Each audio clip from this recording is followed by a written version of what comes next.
Hello दोस्तों, कैसे हो आप सब। आशा करते हैं आप सब अच्छे होंगे। आज हम आपके लिए लेके आए हैं हिंदी कहानी नट नटी की है, जो एक हरियाणवी लोक कथा भी है, जिसमें नायक नट है और नायिका नटी है।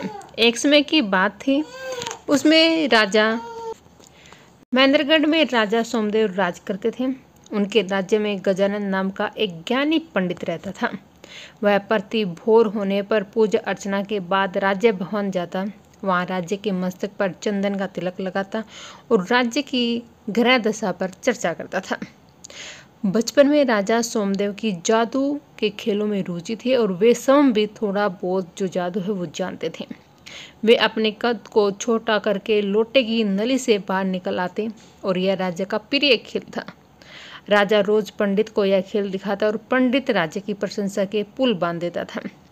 महाराज, आप कमाल का जादू जानते हैं। इस तरह की जादू पूरी दुनिया में और कोई नहीं दिखा सकता। राजा अपनी प्रशंसा सुनकर फूले नहीं समाते और पंडित को रोज दक्षिणा में एक सोने की मोहर दे देते। एक दिन पंडित को हरदेव चौधरी के लड़की का लगन लेकर दूर के एक गांव में जाना था। अगले दिन सवेरे तक लौट पाना संभव नहीं था। वहाँ से दक्षिणा में अच्छी रकम मिलने वाली थी और पंडित राजा से मिलने वाली सोने की मोहर भी नहीं छोड़ना चाहते थे। पंडित ने अपने बेटे लक्ष्मण को पूरी बात समझाई और अगले दिन राजभवन जाने के लिए कहा।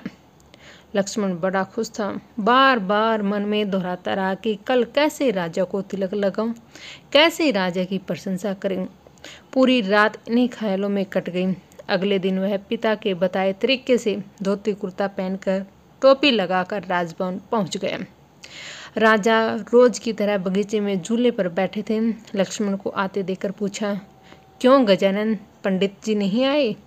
नहीं पिताजी, आज दूर गांव में गए हैं, इसलिए तिलक लगाने के लिए मुझे भेजा है, लक्ष्मण ने उत्तर दिया। उसने राजा के मस्तक पर तिलक लगाए और लौटने लगा। राजा ने उनको टोका, अभी कहाँ जाते हो, ठहरो, तुम्हें अपने जादू का कमाल दिखाता हूँ। राजा ने हमेशा की तरह अपना कद छोटा किया और पास रखे पानी के लोटे में डुबकी लगाई, फिर नली से बाहर निकल आए। कहो छोटे पंडित, रह गए ना दंग, कैसे लगा हमारा जादू? राजा ने गर्वपूर्वक कहा।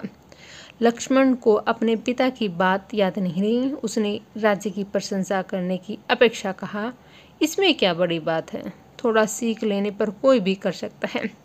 यह उत्तर सुनकर राजा आग बबूला हो उठे और गुस्से में बोला, यह बड़ी बात नहीं है तो तुम ऐसा कुछ करके दिखाओ जिससे सब तुम्हारे जादू का लोहा मान ले, नहीं तो मैं तुम्हारे माता पिता से पूरे परिवार को कोल्हू में पिलवा दूंगा। राजा का क्रोध देखकर लक्ष्मण रोने लगा। वह बगैर दक्षिणा लिए ही घर लौट आए। उनके माता पिता ने जब पूरी बातें सुनी तो वे रोते गिड़गिड़ाते राजा के पास अपने पुत्र की भूल के लिए क्षमा मांगने गए, लेकिन राजा ने उनकी विनती का कोई भी असर नहीं हुआ। राजा ने अपनी बात दोहराई, 6 महीने बाद सावन मास की पूर्णिमा के दिन तुम्हारा लड़का कोई अनोखा जादूगर दिखाएगा, नहीं तो पूरे परिवार को कोल्हू में पिलवा दूंगा। लक्ष्मण के माता पिता रोते बिखरते घर लौट आए। उन्होंने अपने दुखी माता पिता को ढांढस बताया और आप दोनों धीरज रखिए, मैं जादू सीखूंगा और इस घमंडी राजा को 6 महीने के भीतर अनोखा जादू भी दिखाऊंगा। अगले दिन लक्ष्मण सवेरा होने से पहले जादू सीखने की चाह में घर से निकल पड़े। रास्ते में वह एक पेड़ के नीचे रुका। पेड़ की छांव में बैठते उनको झपकी आ गई। नींद में उसने कुछ गिरने की आवाज़ सुनकर उनकी आंखें खोली। उन्होंने देखा पेड़ से कुछ दूरी पर एक छाबड़ी रखी थी। पास में एक बुढ़िया खड़ी है। इधर उधर से उठकर लकड़ियाँ, सब्जियाँ, कद्दू, टमाटर, लौकी, भिंडी आदि छाबड़ी में आकर गिर रहे हैं। जब छाबड़ी भर गई तो बुढ़िया के बिना छुए ही उसके सिर के ऊपर से कुछ ऊंचाई पर जाकर ठहर गई। बुढ़िया उसी तरह छाबड़ी को लिए वहां से चल दी। लक्ष्मण ने अपनी आंखें मली। वह तुरंत हड़बड़ाकर उठा। उनके मुंह से निकला, जादूगरनी, और वह बुढ़िया के पीछे हो लिया।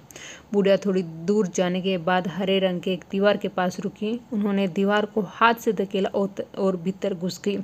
लक्ष्मण भी उसके पीछे से घुस गया। भीतर एक और दीवार थी। दीवार पर एक घेरा बना था। बुढ़िया ने घेरे पर हाथ रखा और वे गुफा में पहुंच गई। बुढ़िया जरा सा रुकी तो छावड़ी अपने आप जाकर जमीन पर टिक गई।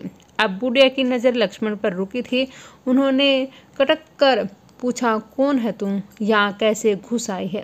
लक्ष्मण ने अपनी पूरी कहानी रोते हुए बुढ़िया का मन पिघल गया और उसने लक्ष्मण को अपने साथ रहने की अनुमति दे दी, लेकिन एक चेतावनी दी कि उसकी मर्जी के बगैर वह गुफा से बाहर नहीं जाएगा। लक्ष्मण ने यह बात स्वीकार कर ली। बुढ़िया ने पास खड़ी अपनी बेटी सावली को भोजन तैयार करने के लिए कहा। तीनों ने भोजन किया और सो गई। धीरे धीरे लक्ष्मण ने उनकी बातों से बुढ़िया का मन मोह लिया। एक दिन बुढ़िया उसे जादू की विद्या सिखाने के लिए तैयार हो गई। समय बीतते लक्ष्मण व सावली में प्यार पनपने लगा। बुढ़िया को लक्ष्मण अच्छा लगने लगा था, उसमें कोई भी आपत्ति नहीं थी। खुशी से उसने दोनों की शादी करवा दी। लक्ष्मण को अपने नगर से निकलने 5 महीने बीत गए थे। अब वह जादू के खेल में प्रांगत हो गया था। उसने अपना और सावली का नट-नटी का भेष बना और राज्य के पास गया और राज्य से कमाल का मर्द जीवनी का खेल दिखाने की इजाज़त ले ली और समय पर खेल शुरू किया।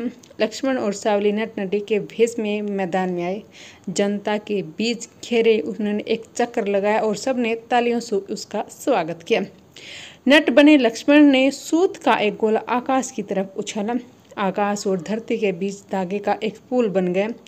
आकाश में कोलाहल मच गया और शोर की भयंकर आवाज़ धरती पर स्पष्ट सुनाई दे रही थी। नट ने राजा से पूछा, क्या मैं आकाश में जाकर देखाऊं कि यह युद्ध क्यों हो रहा है। राजा ने इजाज़त दे दी और कहा, 2 घड़ी बाद लौट आना।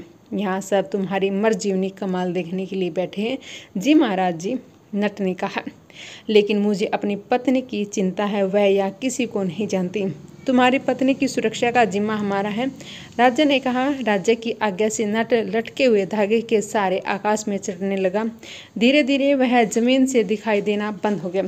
सभी नट के लौटने की प्रतीक्षा में थे। तभी आकाश से किसी शरीर के कटे भाग को नीचे गिरने लगे। सबने समझा कि किसी ने नट को मार दिया। नटी विलाप करने लगी। लोगों ने उस कटे शरीर के टुकड़े की अर्थी पर रखा और अंतिम संस्कार के लिए शमशान ले गए। नटी भी अपने पति के साथ चिंता पर लेट गई। दाह संस्कार के बाद जब सब लोग शमशान से लौटे तो देखा नट धागे को पकड़कर नीचे उतर रहा था। सबकी सांसें थम गई। राजा के तो होश ही उड़ गए थे। तुम जीवित हो? राजा के मुंह से निकला। मुझे क्या होना था, मैं तो युद्ध देखने गया था। नट बोला, तुम्हारा कटा शरीर नीचे गिरा था जिससे दाह संस्कार हम अभी करके आए हैं। तुम्हारी पत्नी भी अपने पति धर्म को पूरा करने के लिए चिता में भस्म हो गई। राजा के एक सेवक ने बताया। क्या कहा? मैं नहीं मरा तो मेरी पत्नी सती कैसे हो सकती है? लगता है राजा का मन मेरी पत्नी पर आ गया है, नट ने क्रोधपूर्वक कहा। नट की बातों से सभी हैरान परेशान थे। किसी के पास कोई भी उत्तर नहीं था। राजा नट के आगे हाथ जोड़ रहा था। मुझे माफ़ कर दो, मैं तुम्हारी पत्नी की रक्षा नहीं कर सका। राजा की बात सुनकर नट जोर से हंसने लगा और बोला, रहे राजन, मेरी पत्नी तुम्हारे शयन कक्ष में कैद है, जाकर देख लो। ऐसा नहीं हो सकता, हमने अपनी आंखों से उसे आग की लपेटों के समाते देखा है। वहाँ उपस्थित सभी लोग एक साथ बोले, चलो चलकर आप सब अपनी आंखों से देख लो। नट के कहने पर सब राजा के शयन कक्ष की ओर गए। नटी राजा के बिस्तर पर रस्सियों से बंधी हुई थी। राजा नटी को वहां पाकर घबरा गए और बोले, लेकिन मुझे नहीं मालूम तुम्हारी पत्नी यहाँ कैसे आई है। घबराइए नहीं महाराज जी, यहाँ तो मर्जीवनी विद्या का जादू था। सभी ने राहत की सांस ली और हर्षपूर्व ताली बजाकर नट की प्रशंसा की। राजा ने नट को अपना राजनट नियुक्त किया और उसे बहुत सा इनाम दिया और फिर पूछा, बोलो और क्या चाहिए? तुम्हारे खेल से हम बहुत ज़्यादा प्रसन्न हुए।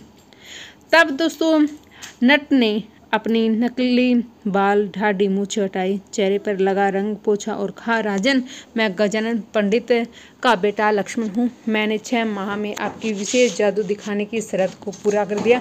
अब आप मेरे माता पिता को क्षमा करें।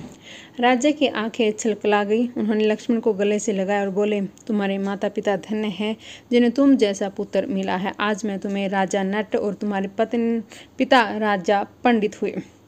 अब लक्ष्मण अपने माता पिता व पत्नी के साथ सुख से रहने लगा। दोस्तों ये थी आज की हमारी जो कहानी है, लोक कथा स्टोरी है दोस्तों नट नटी की। कैसी लगी? अगर वीडियो अच्छी लगे तो लाइक ज़रूर करें। ऐसी ही रोमांचक स्टोरी पाने के लिए, लोक कथा, हरियाणवी लोक कथा पाने के लिए मिलेंगे एक और बड़े अपडेट के साथ नेक्स्ट वीडियो में। तब तक आप सभी को धन्यवाद दोस्तों।